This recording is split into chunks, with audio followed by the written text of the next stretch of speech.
નમસ્કાર દર્શક મિત્રો, હું છું રૂપલ લુણીચિયા. સંપૂર્ણ ન્યૂઝમાં આપનું સ્વાગત છે. શાળા, કોલેજ, બસ, ઓફિસ, ઘર અને અન્ય જાહેર સ્થળો પર દીકરીઓ અને મહિલાઓ ક્યારેક શારીરિક અને માનસિક ત્રાસના ભોગ બનતા હોય છે. આવી સ્થિતિમાં તેમણે શું કરવું અને કઈ રીતે આ પ્રકારની સતામણીનો ભોગ ન બનવું તે અંગે ખ્યાલ આવતો નથી.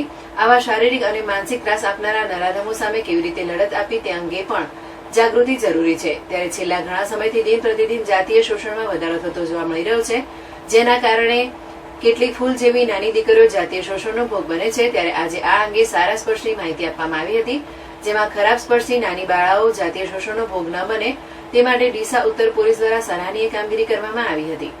ડીસા ઉત્તર પોલીસ સ્ટેશનના પીઆઈ MVM ચૌધરીના માર્ગદર્શન હેઠળ ડીસા આદર્શ હાઈસ્કૂલમાં ગુડ ટચ અને બેડ ટચનો કાર્યક્રમ યોજાયો હતો, જેમાં ઉત્તર પોલીસ સ્ટેશનના કોન્સ્ટેબલ કમુબેન, આશાબેન અને કમળાબેન સહિતના સ્ટાફ સાથે મળીને આદર્શ હાઈસ્કૂલની નાની બાળાઓને ગુડ ટચ અને બેડ ટચથી માહિતગાર કરવામાં આવ્યા હતા. જેમાં ખાસ કરીને જ્યારે કોઈ પણ વ્યક્તિ આપણને સ્પર્શ કરે છે ત્યારે તેનો સ્પર્શ કરવા પાછળનો હેતુ શું છે અને તે સ્પર્શ કરતી વખતે શું કહેવા માંગે છે તે પ્રકારની માહિતી આપીને આદર્શ હાઈસ્કૂલની દીકરીઓને માર્ગદર્શન આપવામાં આવ્યું હતું, જેમાં શાળાના પ્રિન્સિપાલ પ્રવીણભાઈ પટેલ, સુપરવાઇઝર દિનેશભાઈ સુંદેશા, ભાવિકાબેન પટેલ, શામાભાઈ ચૌધરી સહિતના શિક્ષકોને હાજર રહી આ કાર્યક્રમને સફળ બનાવ્યો હતો.